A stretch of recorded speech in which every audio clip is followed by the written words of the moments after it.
I intervened very early.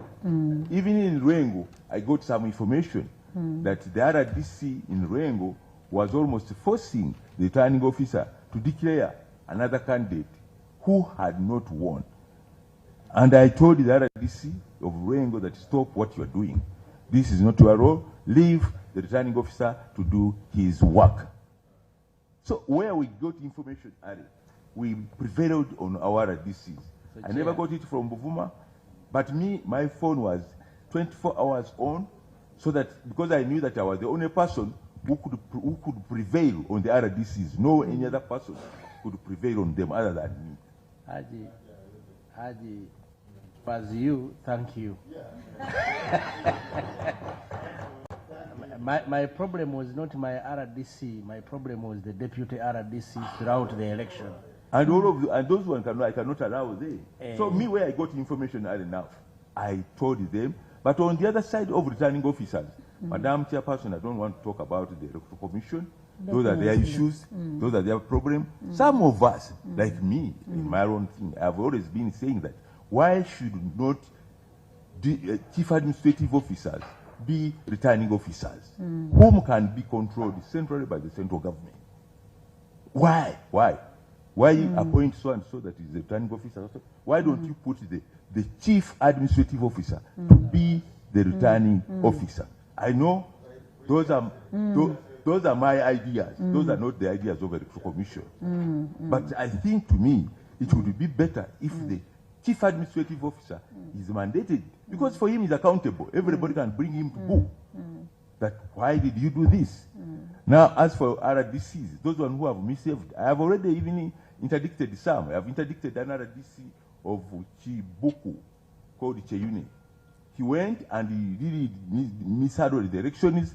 I rang him, he refused to take heed. And after a week, I called him to headquarters and I interdicted him. He's on interdiction now for having misbehaved. So for me, Madam Chairperson, among the people who are here, there is no people who voted in 1980.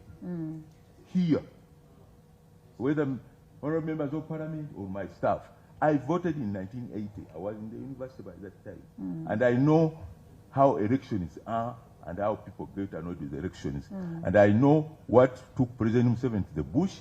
It was elections. So I would be the last person to compromise anybody who tries to mismanage elections, because I know what comes out of the elections. Therefore, me, any RDC, I confront him. This of Zimbabwe, I contacted the late Sandy, Major General Sandy, that what's wrong with you? What's going on in Zimbabwe? I said, no, these are not my forces. I said, whose forces are there? I don't know. You ask the regional police commander. I asked the regional police commander. He could not give me the right answer also. The RDC had already given up. That Martin Sakakande, I'm giving up. I said, no. What do I do? So some of these things, as I say, that some of us were in these offices, but you cannot allow impunity to go on in the elections. That's why I would not allow any RDC who want to usurp the powers of the returning officer. Because that is his powers. The one in Buvuma did it. With whoever did, another RDC who did it, at least I can assure you we shall deal with it if at all we get the information. Now, Haji, you have just said that for Kagai, she requested that she handles the remaining part. But really from the complaints that were raised from Zimbabwe about those two, because after the presidential and parliamentary, they went ahead to have the same mess on the LC5 elections and also the other lower local governments. So why can we leave such a person in the same place that, I want to conclude? Conclude what? So, what do they want to conclude? Madam Honorable Chairperson? They want to conclude the LC1. They conclude to transfer the mess to others. We are waiting for one elections. Then we also move with the same person. Madam Chairperson has already even come to my office saying that I take her away because she's not in charge.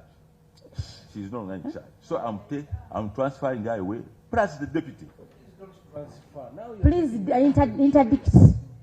We have evidence enough. And no, a moment, Haj. I'm bringing the evidence evidence of your drones that caused all the chaos in Zimbabwe. The drones were used in presidential and parliamentary elections, and even in the local councils. You saw that shooting that was in Zimbabwe. For you, how did you observe that? In local council elections, the shooting, bullets everywhere, and you said we should wait for that woman. So I want to tell you, Zimbabwe is on fire in terms of insecurity. You go, I mean, do your own investigation. So we can no longer keep with Kagai. That is what I'm telling you. Please take that woman to any place where I want to take her. But don't transfer a problem from Zimbabwe to some other place. And I'm not speaking as that because I have personal, but you know, you have the report. You have evidence enough that Kagai has been operating in her own world. We know Zimbabwe was above, you know, because we know all the big shots had issues there. But for us, it's about the issue of security. Because we can also, I can't say that we admire the 1980, but if others could get annoyed and go to Bush, so you also want us to go to Bush. We cannot get to that level, but just know the extent of rigging an election. And for us, what worried us is every one of you was aware of the mess in Zimbabwe. And we didn't expect to have any candidate declared in Zimbabwe out of the mess that there was. Some point becomes a war place and you declare winners. So which kind, is that an election or it was a war? It's not because I was part of this, but it was just too much. You even reach an extent of failing me to vote. Somebody, you call somebody, he tells you, I'm not aware of security personnel in that area. So who were the people who are putting on uniforms in Zimbabwe? Who is accountable? Because we have photos of men dressed in uniform holding guns. Who sells guns in Uganda? Where do they buy them? Because these are serious issues. So people reach that extent. So prevail over your RDCs. You are the head of security. If any place is insecure, you must pick interest. So I kindly request that you pick special interest in Zimbabwe and you can see an independent verification. Honorable, I'm going to take action on my RDC and my deputy in Zimbabwe. And any other district where I have got to report, I have told you that I have already taken action in Chibuku. The RDC is on interdiction. And I have also questioned others who somehow mingled or tried to go and confuse the returning officers as far as declaring candidates is concerned. But I want to assure you, chair and members, that every time there is a learning time. This time around, we have known how RDCs can be very, very, very, very aggressive towards returning officers. Next time, I want to assure that the RDCs will only play their role as RDCs, not playing the role of declaring candidates. Because that one, I also experienced it, as I said. I got it in Rengo, I got it in Kasada, and other areas. They were claiming that the RDC is forcing me to announce so and so. I said, no. Are you reporting the RDC? You leave the RDC alone. You report what you have got on the ground. So that one, we shall continue fighting with it and make sure that RDCs don't meddle into the issue of election, other than keeping security, making sure that there is nobody who causes insecurity around the electoral areas. So that one, Honorable Chair, I want to assure you about that one. Chair. And Chair. Honorable Choma, let Honorable Choma make a submission. Thank you, Honorable Chair. I'm called Choma Xavier Mbanda North. And just briefly, in case your list doesn't have the Deputy RDC Ibanda, please add him there. He has just recently been transferred there, but I think he was on a mission. He messed up everything, even after warnings from his senior. He did the worst in Ibanda. Kindly add him on your list. That one, because at least we have known you for some time, and we know those RDC and deputy RDCs who do not portray your mentorship, who actually betray you. Thank you. Thank you. We're going to deal with that one. Honorable Samba. Chair, first of all, Haji, thank you for those kind words to the nation. You may be telling us here, but you're telling the entire country that, you know, we've appreciated the problem with these RDCs, and they've been a problem everywhere. I'll do that. And I want to thank you for that and commend you for that. But somebody who has been found in discipline kindly don't transfer that person. Okay. Then you're transferring the problem of Kagai one from to another Sembabule area. to another district, because the behavior will be the same. There are so many people who are looking to be RDCs in this country. Surprisingly, there are so many. I'm surprised you have only about 200 and something. But those who are looking to be RDCs are in thousands. Why would you keep people who are indisciplined in the same docket? I talked to the deputy RDC of Kasanda, and I told him, I know your role. Why are you meddling in every matter? He worked with the DISO. I don't know whether the DISOs are under your office. The DISOs and office of the president. Oh, that group of DISOs and RDCs is a big problem. And by the way, they are tainting a lot against this government. I want to hear you on matters of land management and the responsibility you gave them on transacting land, because all the land dealers, beginning with the offices of the RDCs. Thank you, Honorable, through the chair. RDCs in year 2013, about some years after passing the Land Act. The Land Act, which was supposed to protect the people, what they call bona fide occupiers, who had occupied more than 12 years on the same part of the land. The President wrote a circular in 2013 informing us that now, on top of other security assignments they are supposed also to be looking into land matters and stop eviction of these bona fide occupiers. So we called all the RDCs, we sensitized them at that time in 2013, and we told them that please, go ahead. But wherever there is a problem, if someone wants to evict somewhere, he must come with a court order. Verified, there is a unit at Uganda Police headquarters. There is a unit there, rand unit there. They go there and also they verify. Now from there they bring to the district security committee. The RDC must sit with the chairperson of the district, the chief administrative officers, the DISO, the district police commanders, and probably where there is a commanding officer of the army. They sit in the meeting and see whether there is need for evicting a certain group which is somewhere. If they see that there is no need, they go on the ground and inspect and then come back and say that there is no need for eviction. Those are the instructions which we gave to the RDCs. Anyone who goes besides that, that becomes an ultra-vires, and we normally deal with them. But of course, there are so many land issues. The problem with this country, that issues of land, either they emanate from our family land acquisitions or from the system of land which we've been having, especially in the central part of this country. Our land system was Milo land system, where one person would have maybe 2,000 acres of land, and he has squatters.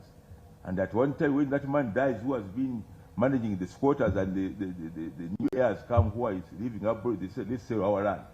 Or let's mortgage it to the bank. And those ones have caused a lot of suffering to our people. But we normally told our RDCs that don't make sure that whatever you are doing, you protect these people. But again, we are not so bad that again, we don't look on the other side. You say that where the two people, the landlord and the squatter, can sit down and negotiate and agree, that's the best way to solve that problem once for all. Because where you sit, agree, you there, RDC just be there as a witness and see how they agree and see that, okay, now we have agreed, you take 10 acres, let the squatter take 2 acres, and you live amicably without any problem. Those are the instructions we have given to our RDCs. But again, we know that there are some RDCs who have interest in the land issues because of the money involved. We have had cases, and some of them we have penalized them. So that's what I can say about land issues. Thank you, Madam Chairperson. My name is Committe Mohammed. I represent Mitiana, North County, member of this committee.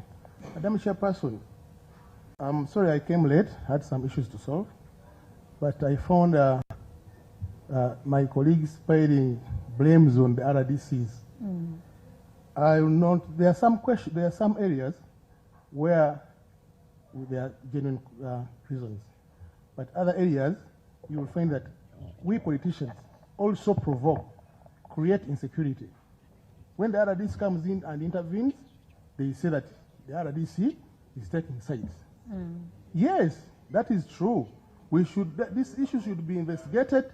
Yes, because now we are talking about this RDC, that RDC. No, the RDCs also when they come to no, honorable colleagues.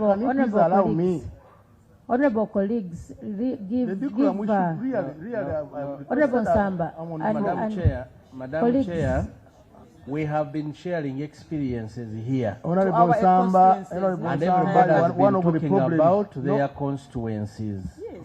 But you are my neighbor. Come here and tell us that the RDC. You are my neighbor in Kasanda. I know what you are doing. Okay, what am I doing? No, I know what you are doing. Honorable Samba. Honorable my neighbor, your constituency. What am I doing?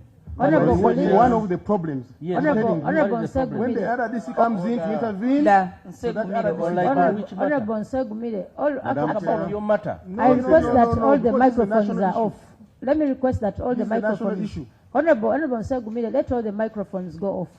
I first of all thank you for coming, and to just update you that's the reason as to why they were raising issues in their relevant their different constituencies is because the RDC the PSCI is in charge of governance, is in charge of security, and we are just giving him concerns in our areas. So I would request that if you have anything in your area, Madam you Chairperson.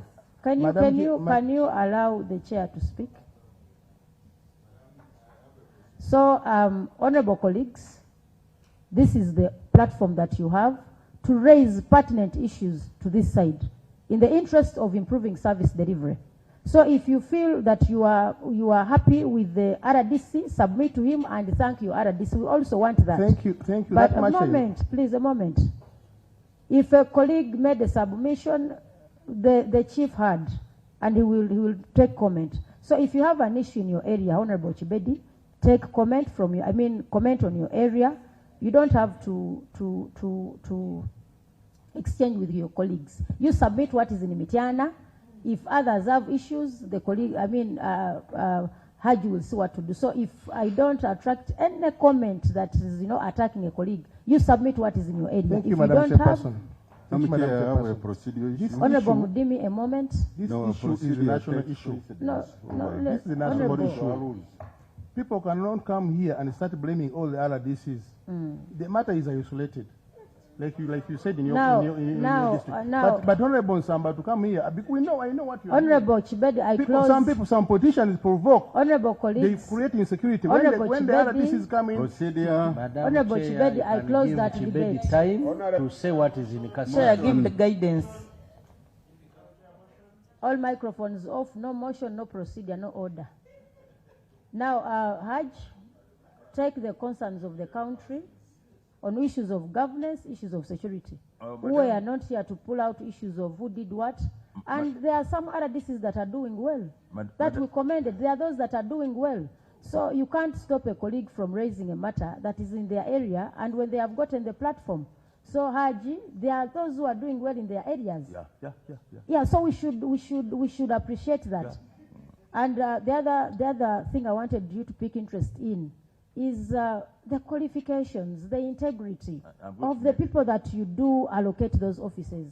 There are those that are far below standard of representing the president. All right, Honorable, I'm going to talk about that. Chair. First of all, I want to talk on the issue of militarization of the elections. All right, Honorable, as you know, and members, the police we have is not enough, the numbers of police we have. You remember some time back the president gave an instruction that every sub-county in this country should have 18 police officers. 18. But of course, as we are speaking now, most of the majority of sub-counties don't have those 18 staff. And when it comes to an election, I think there were about 30,000 34 electoral areas. And those were needed security, and the police could not cover the entire country. But again, in the law, there is a law which allows police officers to borrow from the army to come and they beef them. So that one is there. They can, when they see that they are still on ground, they can borrow from the army, and the army come and helps them. So that's why maybe sometimes we see the military intermingled with the police, simply because the numbers are not enough. If we had the numbers of the police we have, because, for example, Honorable, you know, right, Chair, you know that every Ugandan, at least the ratio of a policeman to every Ugandan must be, I think, 500. But we don't have that. We have very few police officers. And this one has not become that government does not want to recruit police officers. The reason has been money for training, it is not there. Money for salaries, especially salaries, is a big issue. Money for salaries is not there. So that's why they are going gradual. Every year maybe you recruit about 2,000, 3,000, so that maybe within 10 years we shall have enough police manpower where we shall not need no reinforcement from the military. So that's why there is that issue of the military mingling with the policemen. Now, on the other issue of education, Madam Chairperson, education is so important. And everybody would need somebody, a leader who is educated, at least basic. And with this one, we have tried our level best. Most of our RDCs are senior 6 leavers. Some are not university leavers, but we have made sure that at least all of them, they are senior 6 leavers. Those one who entered before having that, we advise them that, please, this country has a number of institutions. If you are from Eastern, go to Mbara University and study. If you are from Western, go to Fort Potro and study. If you are from the Southern, go to Kabale University and study. If you are from the Northern, go. For us, we are ready. Actually, we pay their tuition. We pay their tuition. If you are in Guru, go to Guru University and Dira University and study. So the issue of education now with our group is not a big problem. Because even those one who entered with the just, they have we have almost paid their fees and they have studied. Okay. Segawa from Mukono.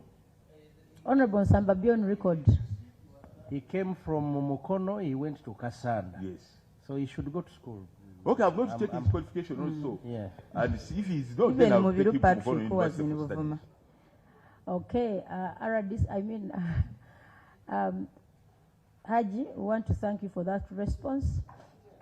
Honorable Angura. Thank you very much, Chair. And I want to thank Haji for giving us a brief as far as the situation and the team he leads is concerned. However, Haji, like you've rightly said, me, I want to put before you, we have cadres, so many cadres, and especially in Tororo and Tororo County to be specific, who can salvage some of these stations that we are talking about.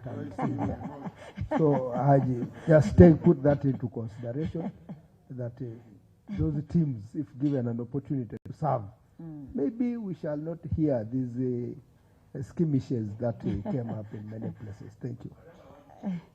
You know, I'm a rumor monger most time. At one time, the president told me that talk to Honorable Angura and get a two good cadres from Tororo to become deputy RDCs. That was last year in August. And I did approach him, and he brought me the 2 people. So he already has. So he's just greedy. Yes, Honorable. Agora was simply saying, if you would consult others also. That's a good one. Okay. Yes, Honorable. Thank you, Chairperson, for the opportunity. I am very happy to hear a fatherly advice from Eruma Monga, as he says. But that is just for a lighter note. I want to ask on the RDCs on aspects of retirement, resignation to maybe get for for political. There's a scenario where I also wrote to inquire about that. And you replied to the officer. The officer wrote the letter on the 12th. And it was received by your office on the 19th. You replied on the 20th, backdating the acceptance date to the 5th. What may that mean? And it is also, as you said, rumored that he continued to earn salaries.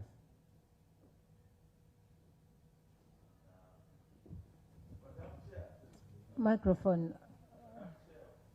Madam Chair, whenever, for example, the recent elections, we called all our RDCs who were intending to stand. The RDCs were 30, the deputy were 15, the assistant were 10, including our advisors. Our advisors, we called them for a meeting here, so that whoever is going to stand, please put in resignation. By then it was around May, June last year. Please, by this date of 30th May, June, you should have put in the resignation. And all of them adhered to that request. Some went even to the extent of saying that, no, me, I'm an advisor, I'm a political appointee, I cannot advise. I told them that either you resign. If you don't resign, even if you win, court will remove you from the court, because from the parliament, because you are supposed to resign. You're a public officer. So indeed, we tried with them, and all of them, I'm sure, to the best of my knowledge, there are some who are refusing. I had issues of Kamuntu, they were refusing. I had issues of this man from Rangu, I've forgotten his name, Ngora also was refusing. I told him to tell point blank that you either resign or you lose that job you are pursuing, because they will take you to court and you lose. So I did not have any officer who continued staying in my place without being given a resignation letter. I think the latest one was Honorable Ngora, who didn't tell me early enough that he was going to start. I only had a rumor, and then I called him that I am aware you are standing. Can you please put in a resignation? And he did also. Okay, thank you, Haji. Honorable colleagues, accountability is not all about man alone. Accountability for public officers is a requirement, constitutional requirement. So what we've been handling is part of accountability. I will refer you to Objective 26.1. All public officers shall be, it's about accountability. All public officers shall be held in trust for the people. 2, all persons placed in positions of leadership and responsibility shall in their work be answerable to the people. And 3, all lawful measures shall be taken to expose, combat, and eradicate corruption and abuse or misuse of power by those holding political and other public offices. So whatever was being raised here is part of accountability. Haji, want to thank you for throwing light on that. Hope we can have a decent public service. That is our humble and clerical call. Let's have a decent. Somebody called a representative of the president is, close, is a diplomat. Is a diplomat. So let them live up to the standard. But for my request, Haji, with Kagai and Faizo, we can no longer, yes? Thank you very much, Chair. Chair, I want to thank Haji for the submission, and let's hope you've done it out of willingness, and we hope for the best. On a serious note, Haji, about the transfer of RDCs who failed to do their roles diligently. For instance, Hajatawa Namuganyindege, who is now in Buvuma. You remember she was in Uyukwe. And they rubbed shoulders with the minister because of land grabbing. And instead of you taking action of dropping her, you transferred her, you brought a problem to Buvuma. such people should be dropped, and because no one needs such people who are very careless about their roles and responsibilities. Then the other thing is about their conduct after elections, Madam Chair. They are intimidating people in the communities. They are arresting our people in the communities. Like in Buvuma, we are having 2 people in prison because of the RDC out of intimidation. Lastly, you talked about not being called, but I remember you received a call in Buvuma about my election and nothing was done. Then also, when it came to the chairperson LOC5, the same RDC did not want the flag bearer NRM for chairperson LOC5 to be declared because he was my supporter previously in the parliamentary elections. And you made a call to her, you stopped her from going there. Please. No.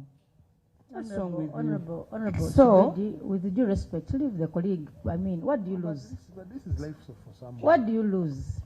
You don't have evidence, and then you start saying that you No, let her submit. She has got an opportunity. Let her submit.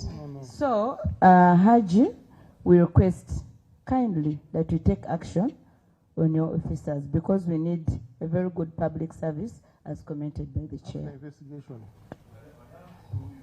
Madam Chairperson, through you and members of Parliament, I want to inform you that we have already compiled all reports on our RDCs, and we have sent it to the appointing authority, giving him advice what happened, so that when after the swearing in May actually, not June, after the swearing in, then we shall assess their performance one by one. Then from that, the president, who is appointing officer, as appointing authority, will decide who will remain and who will go. That one I've already done, Honorable Chair. We want to thank you, Haji. Honorable Grania, introducing yourself. Thank you very As much. we go to another subject. Honorable members, our guests, good morning. I'm called Hope Grania Nakas, woman member of Parliament from Mubende District and a member of this committee. Madam Chair, I was following a little bit the proceedings of this meeting, but it shouldn't be generalized that all RDCs and all the other people in that office are bad. We have already taken note of that. Who has said you have said? That is, Honorable, that is why I said introduce yourself. Oh, you know, it is courtesy. When you come late, you pick I have from where? been following Madam Chair. That's what I said. But did they say that they are all bad? Madam, They are not all So bad. we It close is that. prudent that they look at We close each of that those session. officers as individuals. We shouldn't generalize that we they close- all terrorize the whole community where they are. Honorable I thank you, Grania. Madam Chair. Honorable Grania, thank you so much. And I want to have this on record. Before you came, we ably said that it's not that all RDCs are bad. We took note of that. So, Haji, we commend those RDCs that have diligently given Ugandans, an outstanding service. We do commend them. But also we request that you take action on those that have not lived to the standard, as simple as that. So I want to thank you, team this side, and I want to thank your colleagues for giving the duty of service to our country. Then we come to matters of accountability in regard to finances. We are on 1.2 outstanding domestic arrears. Honorable colleagues, we understand the issue of domestic arrears cuts across all entities. But this is what we want to know. After review, the auditor observed that you have payables for over the last 3 years. And this is UGX 19.23 billion for the year 2023-24. But this has risen to 28.20 billion, an increment of 43%. How do you commit the entity beyond the beyond the funds that you do have? And what plans do you have to have these domestic arrears cleared? Aware that we are going to have a consolidated engagement with the PSST on how the country can have a solution on issues of domestic arrears. Thank you very much, Madam Chairperson. On the issue of domestic arrears for Office of the President, the causes are various. For example, we have causes of the ground rate for KCCA. It has been a long time when KCCA also was not bothered to collect ground rate, and these rates grew up very fast. So the has been tried slowly, gradually. Chairperson, we have also the issues of classified expenditure. Sometimes these ones also, as an accounting officer, I don't have any big show there because they are done in the interest of security, and sometimes I encourage them.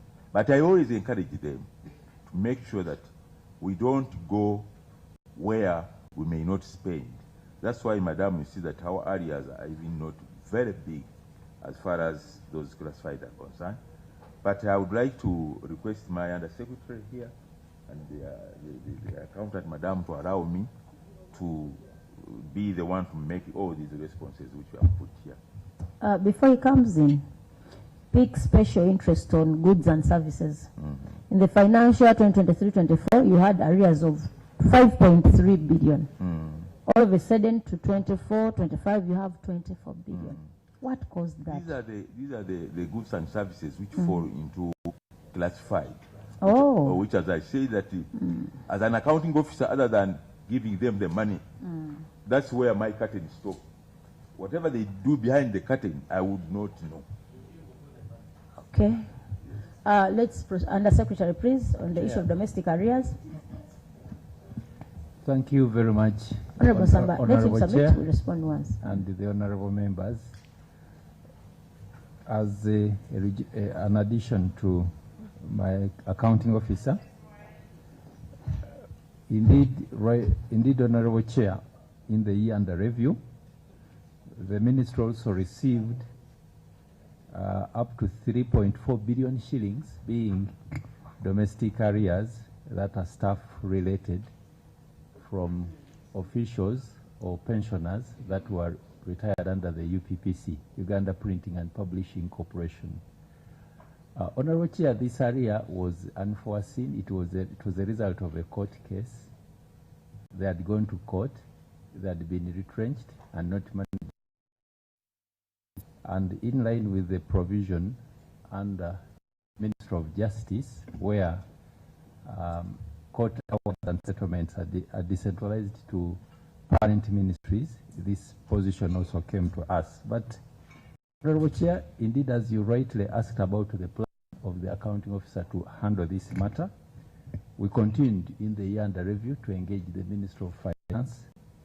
And on page 3, we present the shift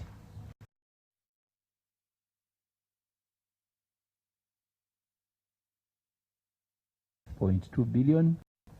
We received 1.4, and Madam Chairperson, with the honorable colleagues, the current position is 8.74 billion shillings.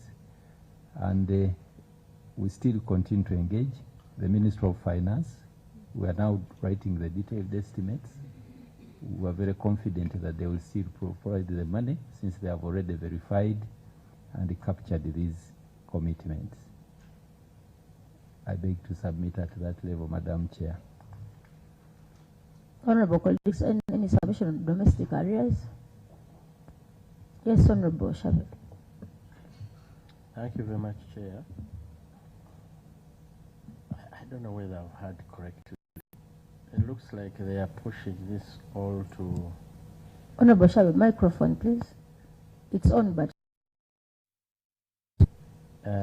when you look at the statement by the Auditor General, Madam Chair, is putting much of the problem to pension arrears to Uganda Printing and Publishing Corporation. That was the explanation of the accounting officer then. Unfortunately, I'm hearing the explanations are going to something different. No, did they say something? You're not audible enough. I don't know why you're not using the microphone properly. Chair, Good. Sorry about that. I was saying what they are explaining versus what is written. What do we go with?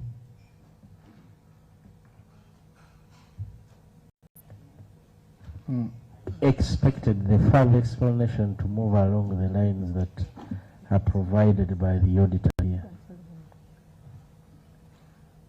Madam Chair, the position of the accounting officer is indeed consistent with the observations of the auditor. Indeed, the position of arrears shot up from 30th June 2024 to 30th June 2025 and grew by a factor of 46%. Now, at the time of exit, Honorable Chair and Honorable Members, the accounting officer explained that most of this money was a result of commitments that were incurred under one, the classified item, and as rightly he explained, he looks for the money or even incurs commitments and then stops at that level. And the other second pusher of this 46% surge was the 3.4 billion. At the time of budgeting for that financial year under review, this was not foreseen. Because you see, at times, Honorable Chair, when a matter is before court, its adjudication can either follow this way or the other way. It is a kind of a contingent asset or a liability either way. So now finally when this matter was rested, it became that government was the debtor. And since UPPC falls under the office of the president, this obligation also landed on the desk of the accounting officer. So the two drivers are the classified goods and services and the pension arrears. The decline in property rates, as the PS explained, actually is to the benefit of the entity. We had domestic arrears at that time, 13.9, but during engagements, these ones kept reducing and along the way came to... What was the contribution of UPCC? 3.4 billion shillings. And they have the contribution of classified? 19.4. 19.4. The variance. Classified is under goods and services. That's under goods and services. And since it is of a classified nature, that one will be a matter that we know it is classified, but what is funny with the classified, you had supplementary budgets in classified, you go to see a supplementary. Then you come in domestic areas, classified, you know, but you cannot...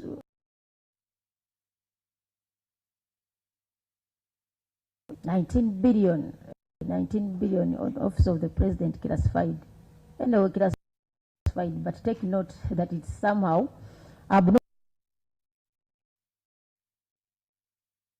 located under classified, much as it might not have come to the Office of the President. I don't know, some might have gone somewhere else.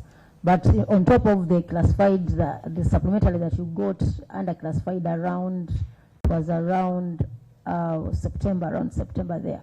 So it's a bit ambiguous when you also have 19 billion arrears in classified. Hope it was there. Whoever is concerned will check out there, but we take note that it looks very, you know, abnormal. Honorable Grania. Yes, Honorable Sam. Chair, let's look at that table. The table showing breakdown of domestic arrears.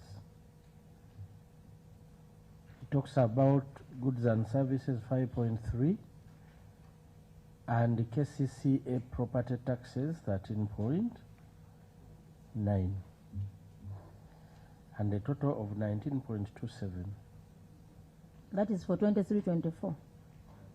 Yes, Honorable, for the year ending 30th June 2024. Then 24-25, 24 point that. Yes. Pushing us to 28.20. Now, me, when I'm looking for breakdown of the domestic areas, this table would have given me an explanation of the things you're explaining on the microphone now. Am I wrong?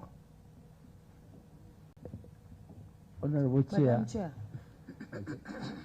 Yes, Honorable Grania. Thank you very much, Madam Chair. I think when we look at the response, the management response from the officers before us, actually, to me, the balance of arrears as we speak now is 8.74 billion. That is right, Honorable. Yes. So it means out of the 28.2, they cleared that bit, and the largest bit of the areas. So, as we encourage them to continue engaging Ministry of Finance to clear this balance, we should also appreciate that they cleared the largest bit of the areas. What Honorable Nsamba is saying is up here, and when you see the recommendation from the auditor was that they should continue engaging Ministry of Finance, which they actually did. So we should commend them and to continue doing so in order to clear the areas. I think this is one of the entities that have actually worked towards reducing their areas. The others keep on accumulating. So that is what I Chair, think. can he answer my question? I think the honourable member has tried to help him, but I think she can answer my question then. Aside helping him, this increment of 46%, really, you are not worth credit. So, proceed. Honorable Chair, thank you very much, and through my accounting officer, we'll go straight to the breakdown as requested by Honorable Samba. Honorable Chair, through my PS, the indulgence he requested this Honorable Committee as it started. His preamble, his general comment is that he can incur commitment, he can authorize expenditure to of a classified nature, but what happens after that curtain is not in his knowledge. Classified expenses and their utilization is not a business that, with due respect, Honorable Chair, that this side is able to break down and say the 24 billion includes 1 billion for Operation Barbarossa, or 3 billion for Operation Twende na Kazi. That one, Honorable Chair, will beg the indulgence, but we thank the Honorable Member the other side for the kind there is no kind after the increment of 46%. Areas are areas. So Honorable, thank you very much. She just wanted to appreciate that you are smart. Thank you very much, Chair. But no, not Chair, on areas. we rest our case now. Okay, Honorable Bangura. Yes, thank you very much, Chair. Chair, the 80 billion areas is actually depriving the suppliers of revenue that should have helped them generate more taxes. If I may recall the time of Willis running up and down to mobilize taxes. So when we keep money that is due for our suppliers and business people out there, we are slowing the economy. So we'd really request that use your good working relationship to push and let this money be paid, because it is us who are now losing out when government is the stock of domestic areas is continuing to grow, but the discharge rate is not good. But if we look at it economically, we are slowing the economy in one way or the other by holding people's money and even depriving us of widening the tax base. Thank you. Thank you, Honorable. But colleagues, I also request that you pick interest, because we've only seen the issue of arrears on classified from the Office of the President. If we happen to find it anywhere, let's keep adding so that we can know how much, because we also want to somehow close that window.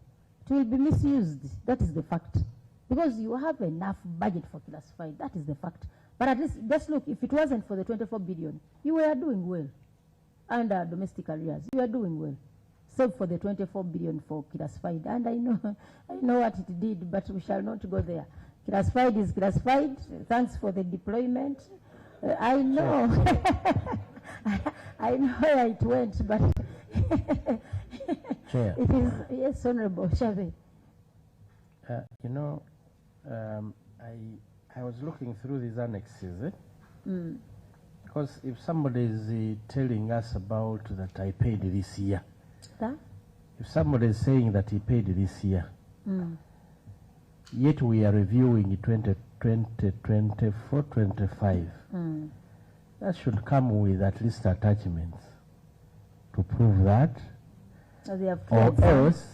or else it's just an explanation.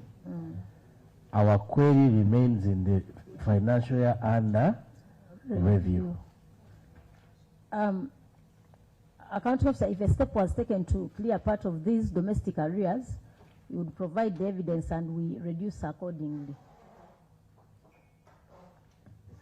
Thank you very much. So, honorable colleagues, we go to item 2.1, review of the non-current assets, maintenance of non-current assets. That is page 6.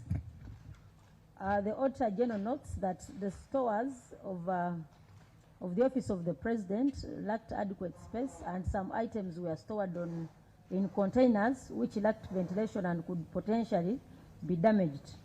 We are seeing a few photos here. Accounting officer, can you explain on how you maintain your non-current assets? Thank you, Madam Chairperson. Madam Chairperson. Chair, I was looking at that photo, Chair. Is that a store or Kasasiro? You look at those photos. I looked at them. Because the picture, if it's a store, they should be properly packed. If you get an opportunity to look at the one that is colored, if the Office of the President cannot have these actually basic standards, who else will have? Madam, Office of the President has received here. We have a very, when we are constructed, when we was the plan, they gave us a very small.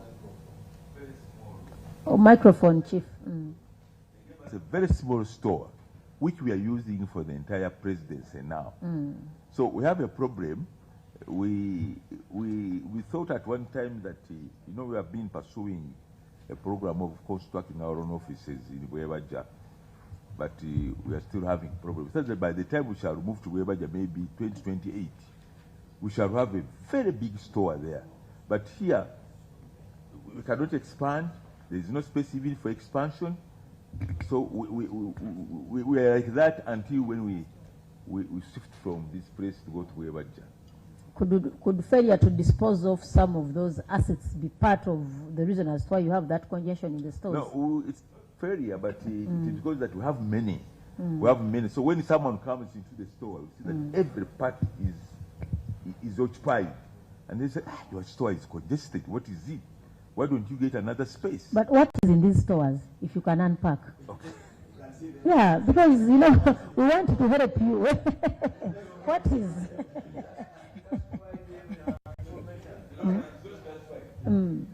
But Chair, but they are talking about Bwebaja. Bwebaja was an operational hotel.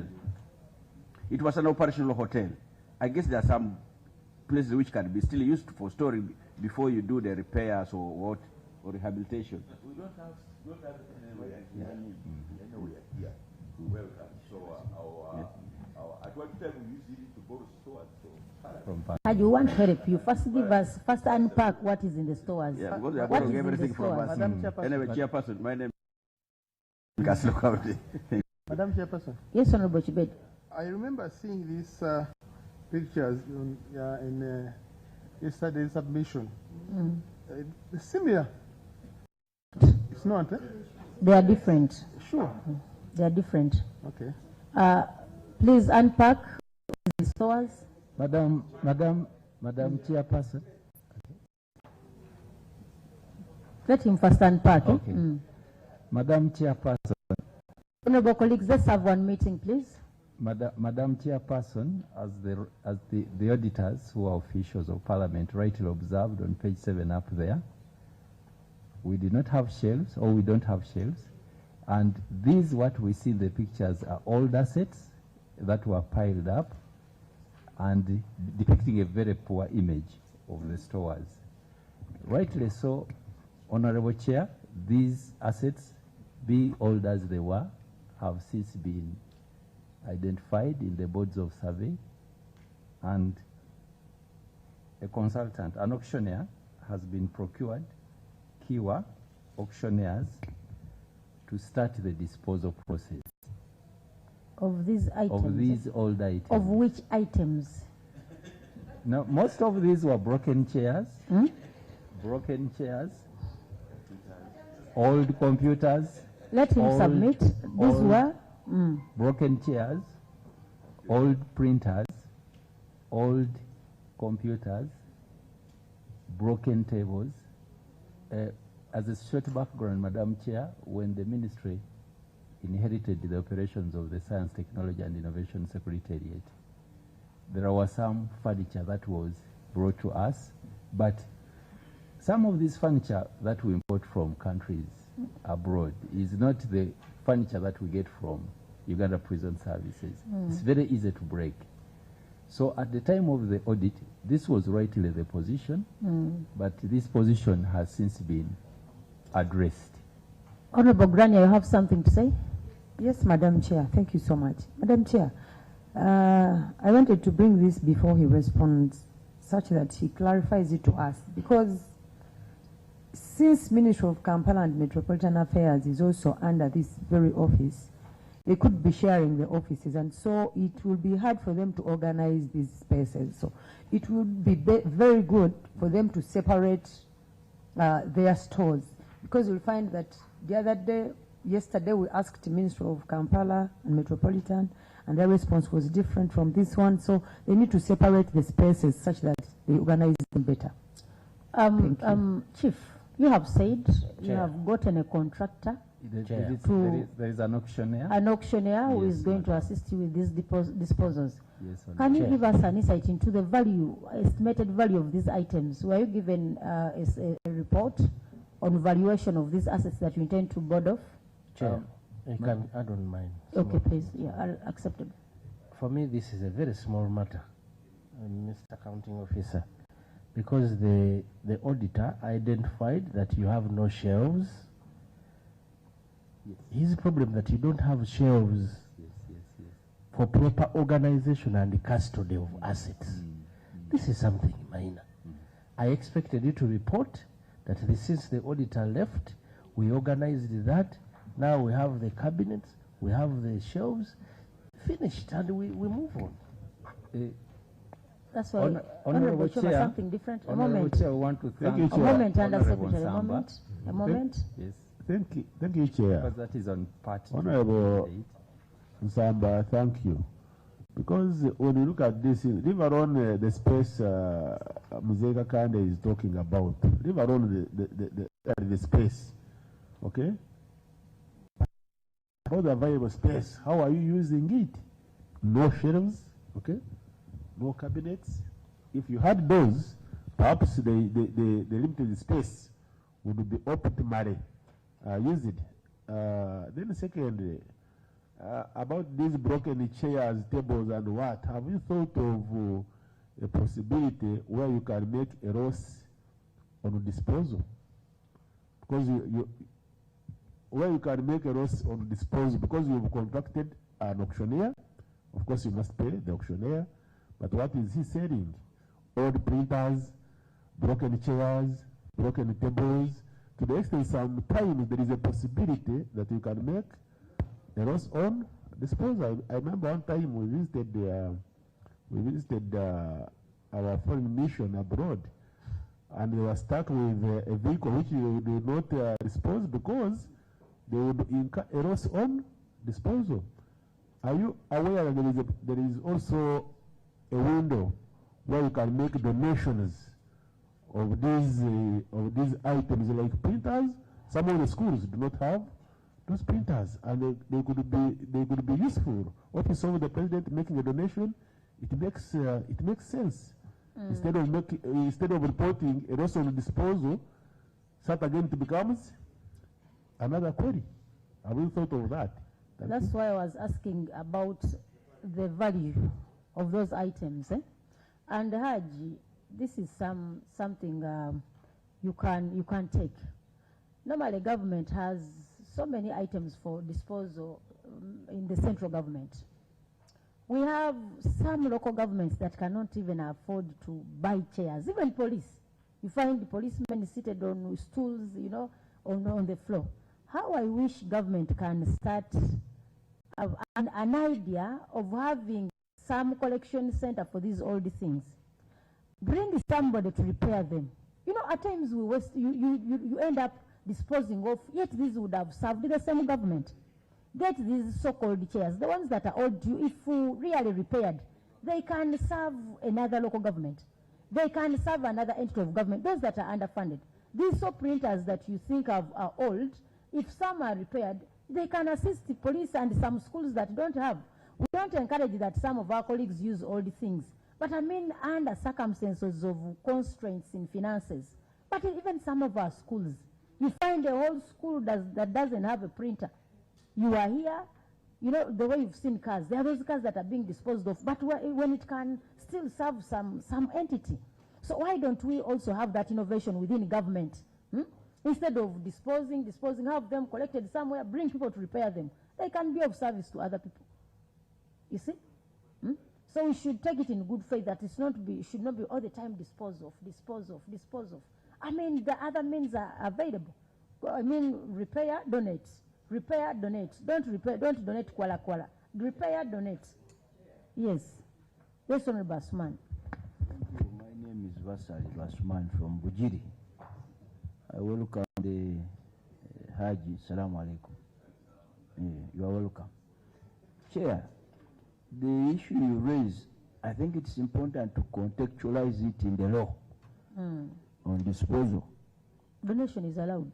On disposal.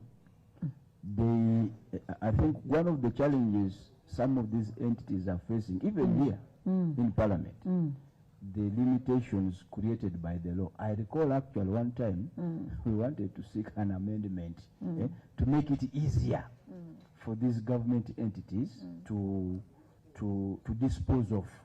You know, the other day, in the parliamentary sports club, we have uniforms, and after the tournament, we wanted to give them away, and the legal teams here were telling us, no. They just didn't want to do what they were supposed to do. No, of course, obviously, some MPs went with them, and we said now you'll have issues. But I think the bigger issue, some of the challenges they face, is that the law is not as flexible as it should be. So on our part, we should really be looking at how best to make it easier and more flexible for them to carry out these disposals without. Thank you, Honorable Asman. The existing law is sufficient enough to do what we are telling them. Donation is allowed. Destruction is a form of disposal. There are so many other, things that are available.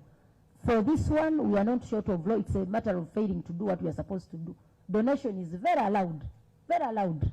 Donation is part, more especially for low value items. If they are of low value, donate. And it's allowed. Because even destruction is a method of disposal. Destroy if they are of low value.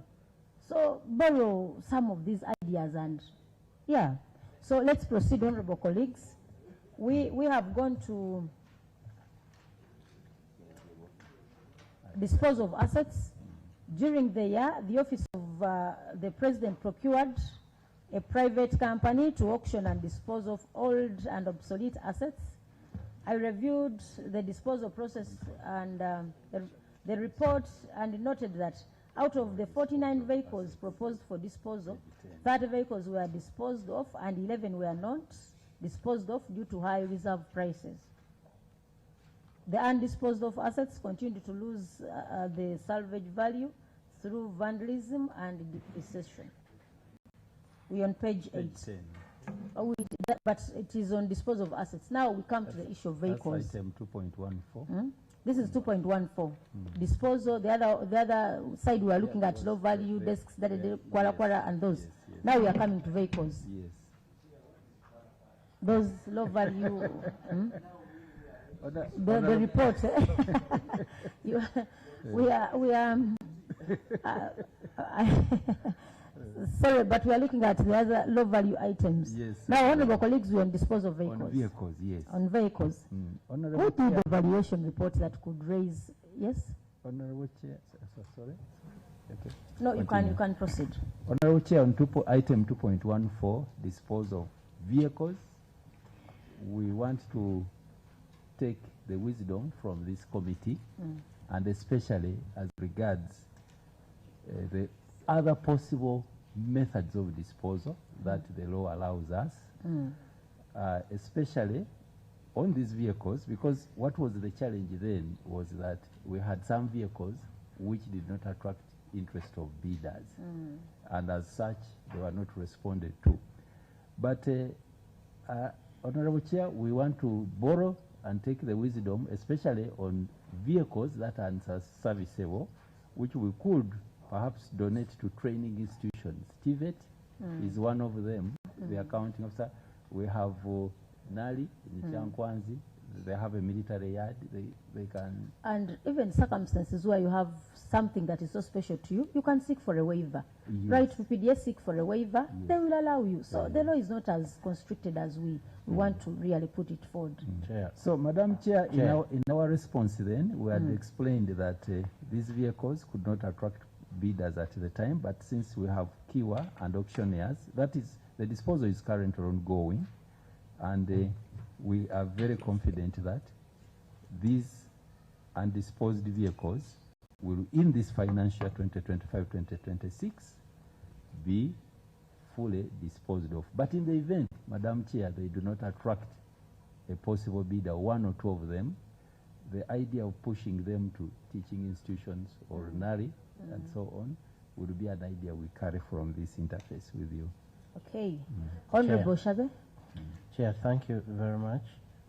Chair, the auditor's biggest problem about those vehicles was the way they are They kept. were valued. They were kept. Vandalism. They were vandalized.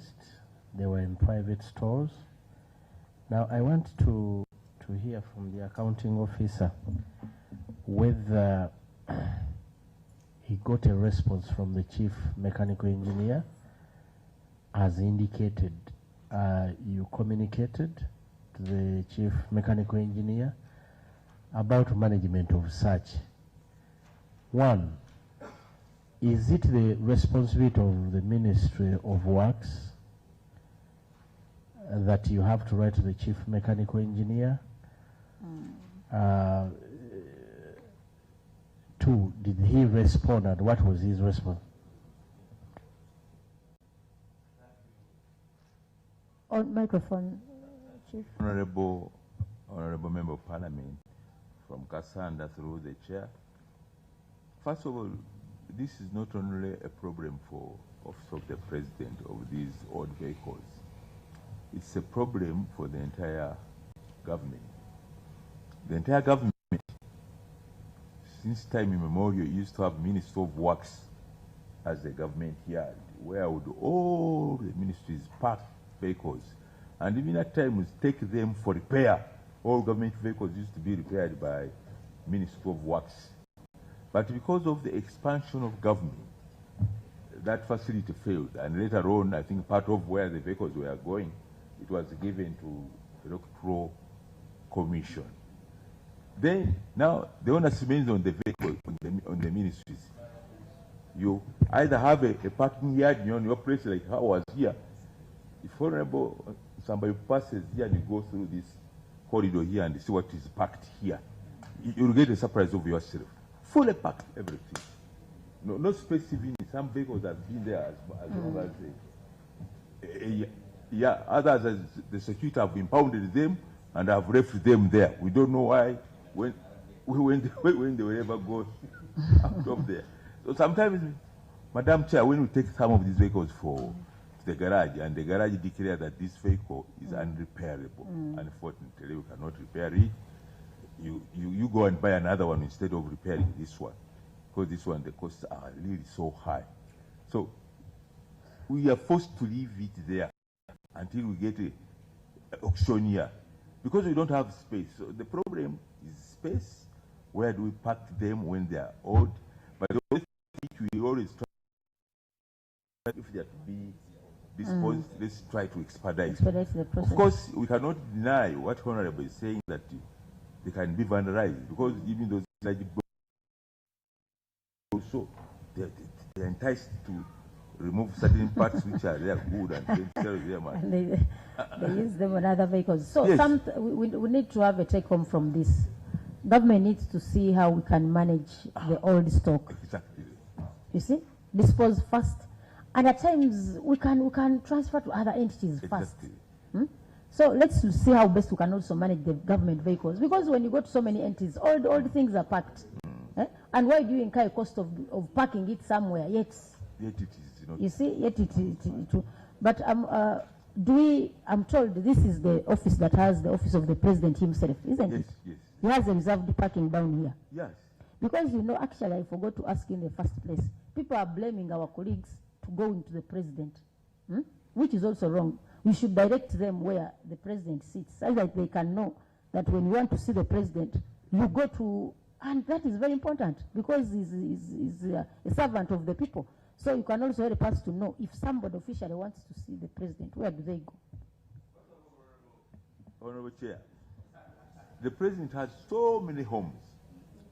The president of the Republic. Office. We are asking for office. Offices.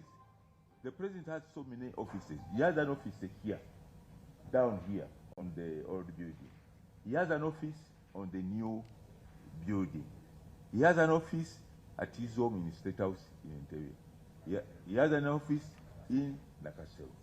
Now, sometimes where even he goes, he turns it into an office. So the president we have is a president who is mobile, who is not seated in one place, and you cannot say that yesterday I met him in Entebbe, next week I will find him in Entebbe. Sometimes you meet him in Entebbe, the other day you find him in Sort.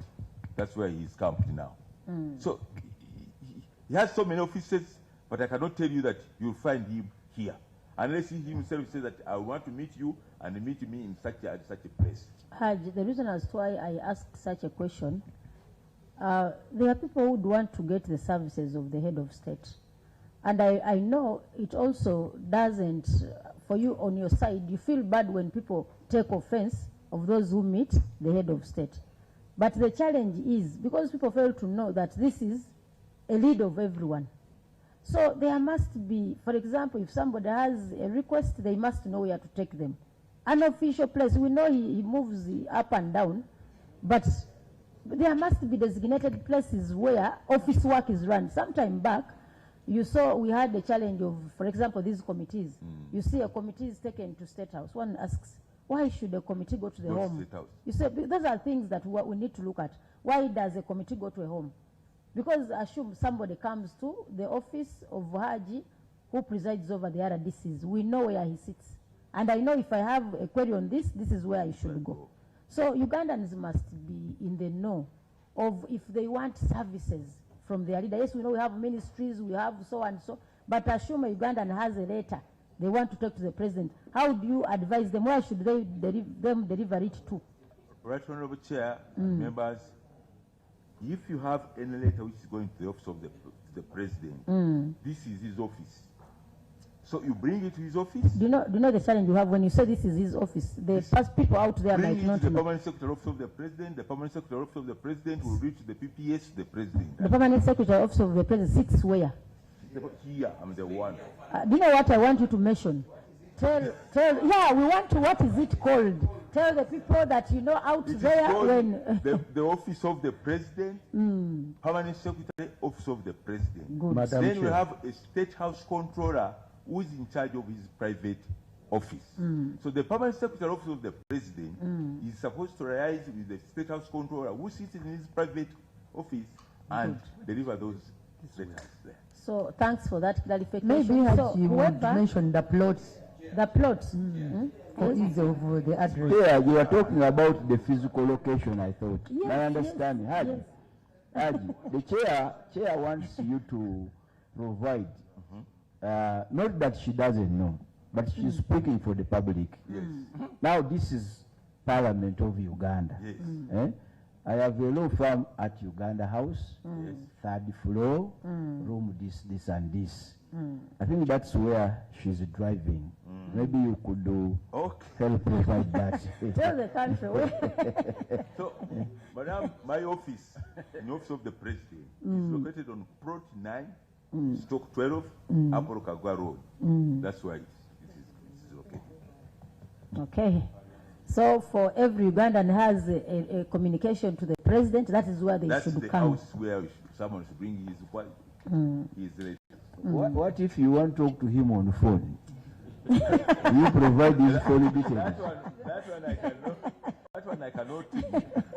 You know. What is beyond your mandate? Disclose.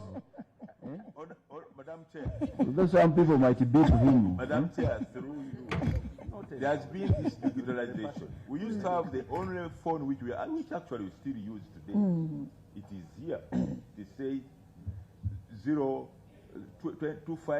0254881634339. There are about 10 numbers here which we used to use. But with the digitalization, when you brought this, I don't know how we call it. WhatsApp and whatever, the president also decided to keep his own phone, private phone now. So that one, it is a bit complicated. Okay.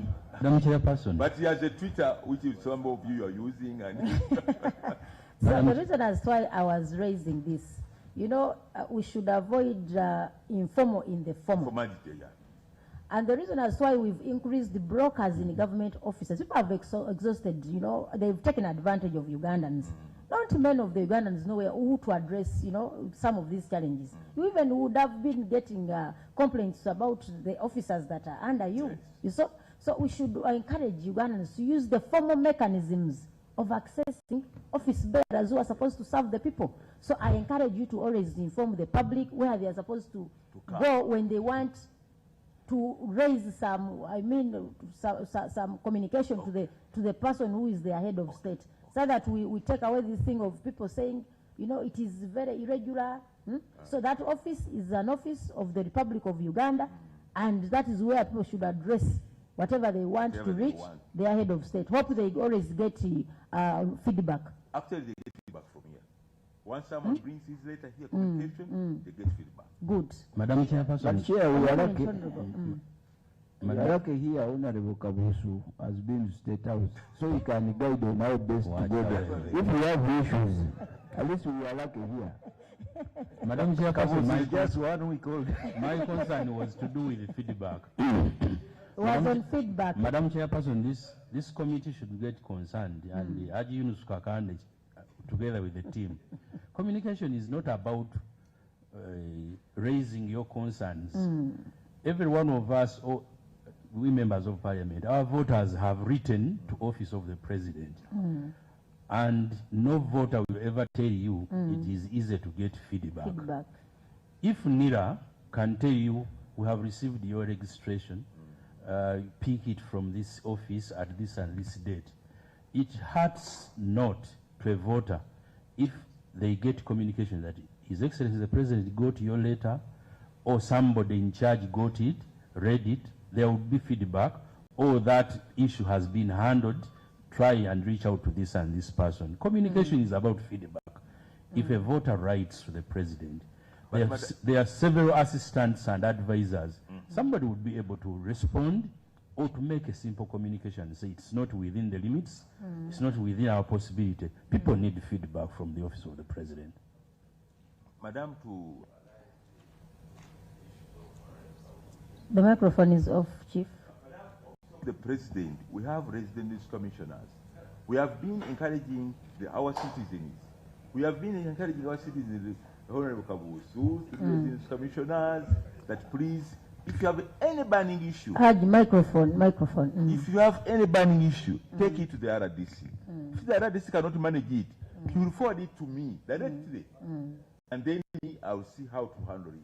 Either I will inform the RDC that inform him that what he is saying and saying is not correct. The correct thing should be. So there is that chain of communication between our office and our district offices. Honorable, you may not accept it, but that is... And on top of that, you can encourage them, if they make a write-up, to say to the RDC, because just know, in some areas you have untrusted cadres. That is why at times people leave such levels and, you know, reach out to where they feel they can get help. So what we should do, when you write to the RDC, give copies to the supervisors. Write to the RDC, copy to the PS, Office of the President. But Chair, I don't know why Haji is not talking about even, because you can make a call to the switchboard, and those cases the switchboard will ask you, who are you? And you give the issue, they say, please leave your contact. and they'll get back to you. At least I've seen that happen. Yeah. Yeah, so I don't know why you are not mentioning the issues of using a switchboard to communicate and get the receiver and they give a feedback. Whether I want the presidency, I want to be the president of so and so. Take it from us that government is now turning to be too informal than formal. It's turning to informal instead of formal. So work so hard to ensure that we formalize operations of government. Yeah, I don't know whether you... Let's not operate like markets. Yeah. Let's not operate Yeah. like, you know, Yeah. stalls. I mean, even markets can be organized. Yeah. And you have given brokers, you know, an opportunity to extort money from people. So let the public offices have proper structures and proper feedback to the community. As far as that. Yes, honorable colleagues, can we switch to another query? There's an issue I've jumped, Chairperson. On the issue of the land titles. Oh. Because you went into the issue of vehicle before the land titles, I thought we would hear from which now land the titles? senior. I noted what? that 7 pieces. Page 9. It's a condition from page 8. That is under what? We have just handled disposal. Is it part of disposal? Disposal is after. You have jumped to disposal. It's one before, immediately before. 2.13. Page 8. Lack of ownership. You are on records of non-current assets? Yes. You remember it was similar to yesterday because it's the senior person in this Ministry Office of the President. We just wanted to know how far they've gone ensuring the land titles for the land that the local government gave you for the offices of RDC in Liantonde.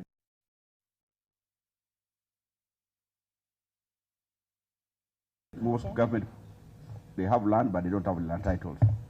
And if they are not ready, within which period would you be able to secure? Honorable Chairperson and honorable members, on page 9, we present our position. These land titles have since been secured in Liantonde, Nebi, Kanungu, Kaveramaido. Honorable Chairperson, through my accounting officer, the delay is occasioned by some 2 or 3 specific issues why we are moving very slow on this item. One is that some offers were made directly by the district executive committees without referral to the district councils to issue minutes. So they quickly sat, wrote, and sent to the secretary office of the president. Now, when our officers, through their RDCs moved in, they said, no, council has not granted this. So you go back to the administrative lines in the district. I think if you have secured them, I think you have answered. Very well, sir. We don't waste time and we move. Just something small, Honorable. Madam Chair. Yes, Honorable Samba. It confuses me now. Who offered the office of the president that land, if not the district councils? Honorable Chairperson and honorable members, these offers would come in several forms. First, the district executive committees would write to the secretary office of the president. In fact, Madam Chairperson, let me give you a very short background, 30 seconds. In financial year 2010-2021, the office of the president received some funding to construct offices. So the site of this started with about 9 offices. Districts, when they began asking the take for us to benefit, you need to avail a piece of land where we will construct. Now, background. District executive committees would write to the secretary office of the president offering a piece of land. However, when they would commitment, they did not go back to their councils to have it ratified through the council. So that was the administrative challenge at the local government level. So we had to go back through the councils, and some of the councils do not work as fast as some. Actually, some even rescinded the initial offers of the district executive committees. So that variance, District A works very fast, and in 2 months they confirm the offer, they write back. We start on the process of titling that land. So the 37 that are seen are a result of the offers, the initial offers we had got from these district executive committees, Honorable Member. Chair, excuse me, Chair. Yes, Honorable Isaac. Sorry, Chair, I came slightly late because the committees. I'm called Isaac Mudoi from Rutseshe. Now, we are dealing with government, and the government should not be seen to be at the mercy of the citizens, of those who should give land and so. What plan do you have? Don't you think you have to plan for acquiring offices of government by government to the people? Because now when you say those who afford, how about those who can't afford? I think let's be looking in the future. Plan, unless you say you create an office, and there must be their offices. Really, I think that's my view. Okay. On the PS, I think. RDC. Otherwise, other than when someone said we are offering a land, those who offer land may be at more advantage than those who may not be able to give. Haj, we've been talking about land that is given to us by these local governments, but there is some comment here noted by the auditor about 37 pieces of land worth 13.3 billion that were not supported by land titles. Could this be true? Land that you bought and there were no land titles? Madam Chair, Honorable Chair, it can be true because, as you said that at the beginning, we were given 37 pieces of land. And when we were given, we started building there and then. We started building. So later on after building, our colleague from the Auditor General went down in the field and said that, okay, we are seeing a good, nice building, but where is the land title? Then now, we started waking up and working backward now. That, let's get a land title. So that's why we got a problem in which Mr. Warani, the Undersecretary, was saying that, okay, the district said that we gave you the land, but again, the council hasn't sat to approve those titles. So that's also what we have been working on. So that's why you see that problem on Chair. That is very regrettable. You know, we have, some of us failed to get health centers in our areas because of lack of land. And even where the district had donated, they would say, before you provide the land title, we cannot put any structure. But that is a hospital or a health center. So it's good that you've taken note of this, and let's stop such a practice, because it's at the end of the day, you'll end up in losses. But also, we have areas where your RDCs don't have offices. Yes. They sit in corridors, somewhere in some places, rent dues. But also, we need to think aloud. Now that you have 3 RDCs, that is the main deputy and assistant, and another RDC is a resident district commissioner. Yes. I'm seeing a scenario and how it is going to cost the government to have these housed in the district where they go. By practice, do you provide accommodation allowance to the RDCs, or you construct accommodation for them? Number 2, if you do construct, do you think it is, do you think we can sustain it? Is it achievable by government to have construction for most of the RDCs? Because if you construct a home of the RDC for Zimbabwe, others will also claim, why don't you construct for us? I remember the last time you were here, you gave us very alarming figures in regard to, and we want you to also commit on the same, on how far you've gone to ensuring that RDCs have decent places of stay, both office and accommodation. Lastly, if you give them allowances for rent, some of your RDCs sleep in a single room. So it compromises standards of diplomacy. Thank you very much, Madam Honorable Chair, for this committee, for that observation. One, in 1987, government divested itself of accommodating its officials, including ministers. So everybody, if you are given your salary, it's consolidated. You are supposed to look for a house where you're staying. So these RDCs, where they're supposed to hire to get rent or whatever houses for themselves. Government does not accommodate them. But again, someone can challenge me that when I was in Guru, I saw another RDC having house. When that law was passed, there were some houses which were left in the district. For example, a house for the resident judge, a house for the district police commander, a house for the RDC, a house for the officers. But Ugandans they went ahead again and they applied for those houses and took them. Despite the fact that government had said that these core offices, their houses should be there. But good enough, there are some districts which are so disciplined that these houses are still there.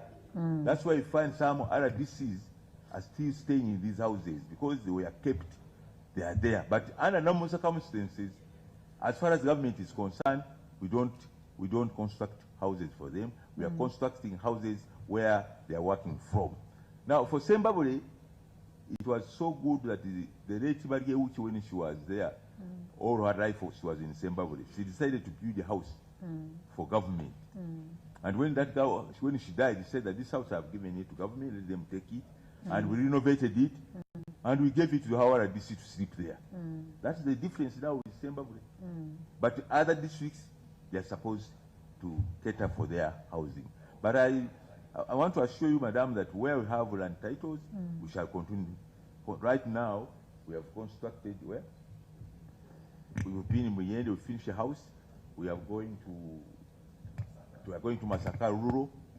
There is Masaka Town and Masaka Rural. We are going to Masaka Rural towards Chada Mukaka to build a office space there.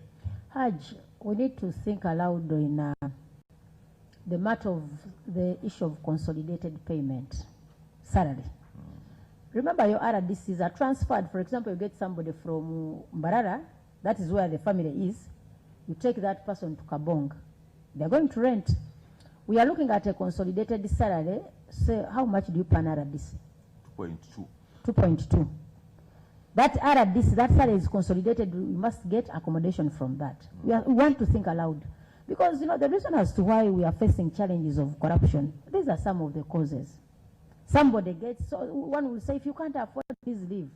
One time I asked somebody a question. If somebody gave you a job in public service and they tell you the salary, there are no additions, consolidated as it is, can you take up that job? Many people are taking up employment in public service because there are additions. The RDC will allow to go to Arua and rent a house of, because minimum 700, 500, because they know in Arua you will get where somewhere you will get money from land. When these people come, somebody will give you 100,000. This is homework for you as the representative of the Office of the President. We must go back and revise the structures of emoluments and how we can, you know. Chairperson, I want to inform you that His Excellency the President is very much touched on this cadre of RDCs and Chairman LOC 5 persons. And he directed that next financial year, at least they should get 9 million. But we are looking in a region that maybe they will get 6 million per month. So we think that if all goes like he directed, next financial year 2026-27, Chairperson LOC 5, RDCs will be getting some good living wage. LOC 1? LOC 1, that one also is coming. It's coming because it's the entire, it's in segments. So the reason as to why we are taking that direction, we have to, you know, embark on the fight. I know. Fight of corruption. Yes. Corruption is simply too much. But I mean, you also, actually, you have no more authority to fight it. Because you look into yourself and say, how can I start? How can I survive? How can that person survive? You send somebody in a place, you know the peanuts that you give, how will that person afford? The person has to move. Do you have the fuel to give to somebody to move from Arua back to his family in Imbarara? Or you are one of those who promote monogamy. You want somebody to go away and get a wife. You want them to go somewhere and get a wife. So you must look at, because I'm telling you, you are doing a very good service.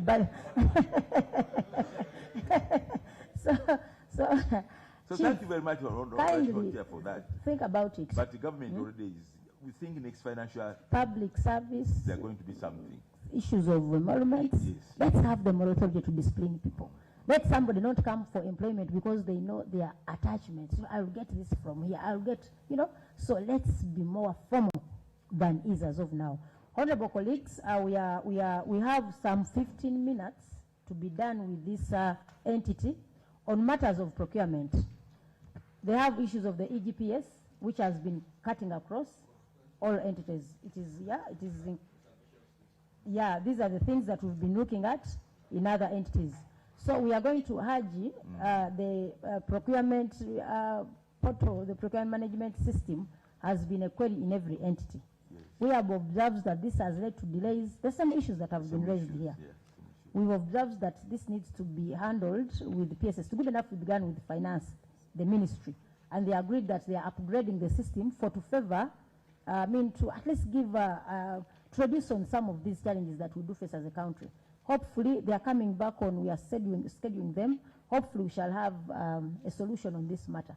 But it's affecting every entity, and that's the very reason as to why we're not going to spend most of our time on it. Honorable colleagues, we go and report on performance evaluation. Performance evaluation, we have seen your strategic plan, but of the limited time that we do have, colleagues, I request that we go on 3.3, utilization of government warrants.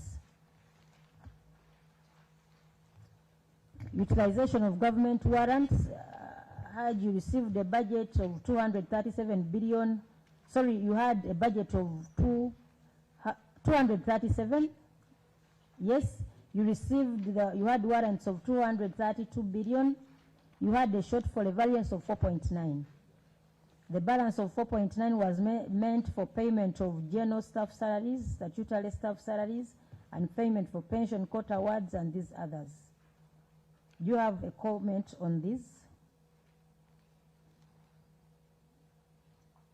Mine is on page 20. Okay. Yes, but the of the Auditor General's report. I'm not in your responses, but you can see where to find it. No, page 25.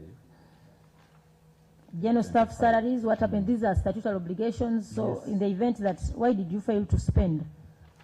Honorable Chair, the response of the accounting officer starts at page 25, table 11, where we produce the management response. And the bulk of the 4.92 billion shillings is broken down, and out of the 4.9, 3.5 relates to salaries for 432 assistant RDCs that were not appointed by the time the year closed. The delays to have these persons access our payroll were a result of validation processes at the Ministry of Public Service. And Madam Chair, on account of that, in fact, the first assistant RDCs, whose wage was meant to be much of this money, only got to our payroll in May, because the process to appoint them took much longer. So this resource was spent back to the Treasury. The second item that accounts for the 4.92 billion was a pension of 1.12 billion, arising out of an in-house verification exercise of our pensioners, which resulted in suspending those that were not having completed records. We have those that have attained 75 years, and we require them annually to furnish us with a life certificate. And in these cases, when we do not get to see this, or we call the registered numbers onto file and no response, we suspend payment. Madam Chair, the third contributor was 270 million. In the year under review, we had received 3.5 billion shillings for court awards for persons that had been a beneficiary of a court case in Kaweri Coffee in Mubende. So out of the 3.5 billion, 270 million was unspent on account of challenges on beneficiary bank accounts. For instance, one of the major ones, Honorable Chair, related to a payment that was due to the Catholic Church. It was land for a sub-parish, and the diocese in Mubende submitted an account through the parish priest, and they were a bit not forthcoming because they had been given a lot of earlier hope that this money would come.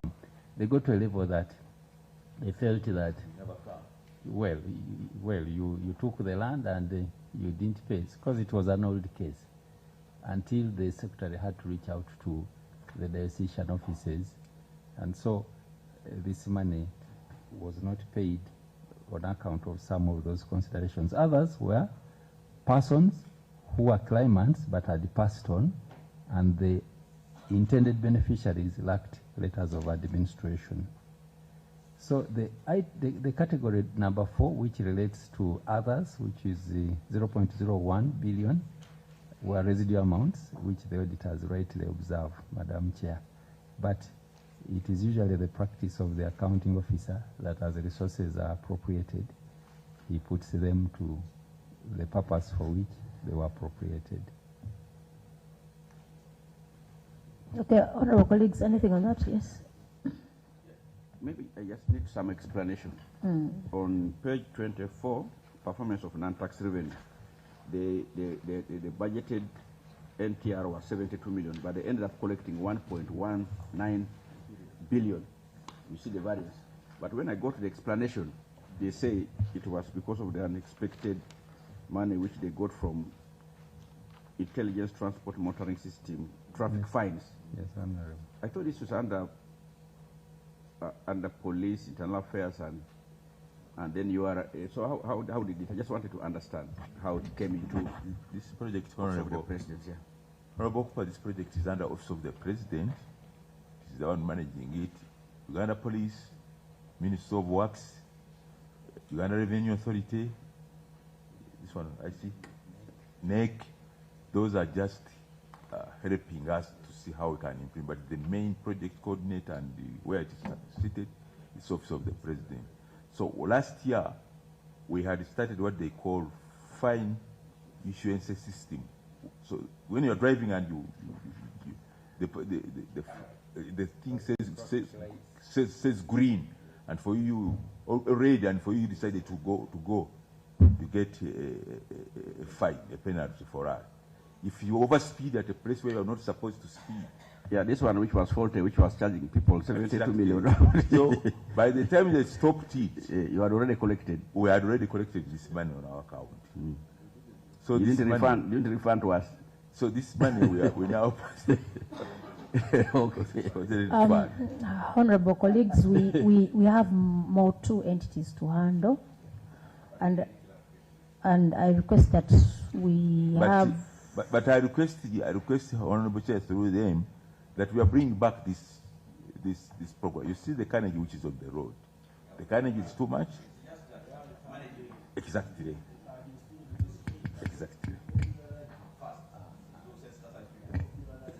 Exactly. So Haji and your team want to thank you for appearing before the Public Accounts Committee of the 11th Parliament. Take our issues serious. Where you need to take action, please do, in the interest of improving service delivery in our country. But I want to interest you in Objective 3, on the matter of national unity and stability, the fact that you are in charge of security, where all organs of the state and the people of Uganda shall work towards the promotion of national unity, peace and stability. Kindly pick interest, because most of the institutions that are in charge of what we are doing fall under the docket of the President. 2, every effort shall be made to integrate all people of Uganda, while at the same time recognizing the existence of their ethnic, religious, ideological, political, and cultural diversity. You must appreciate that we all cannot be of the same color, we cannot be of the same political party, we cannot be of the same religion, we cannot be of the same, same. That is why we are different here. So kindly, as you go back as the Office of the President, think about uniting Ugandans in all aspects. So I bring this out. Yeah, I bring this out because some of us feel a lot has to be done in the line of unity and stability. We have so many our colleagues in prison, though some have spent so many years. Because of political differences, some of these things can be sorted. People don't need to come and beg. We don't need to come and beg, sir. So in that office, please make sure you unite Ugandans. We don't want to take the chance of, go to State House and kneel down, clean the bathroom, I want to close the meeting. I want to thank you. Please, Honorable Madam Chair, yes. Madam Chair, I'm happy that Honorable Kabusu started on that thing of making sure that most of these people are released. So, sir. but P.S. Yeah, there is that case, but yesterday, Honorable Asman here brought to us a case, which also came to Parliament. There is someone who has been in prison for 37 years. He has not even appeared in court on remand. How can you be in Lusaka for 37 years? There's another one of 28 years. We need you to take up some of these things. Anyway, the good thing, DPP is also coming here.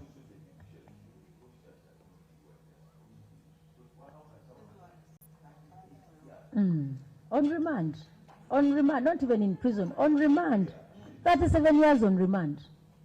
And the prison authorities, they should be able to communicate in writing. So we are going to interface with all of those, but at least every time you get a stakeholder, we bring out some of these issues. We bring to your attention.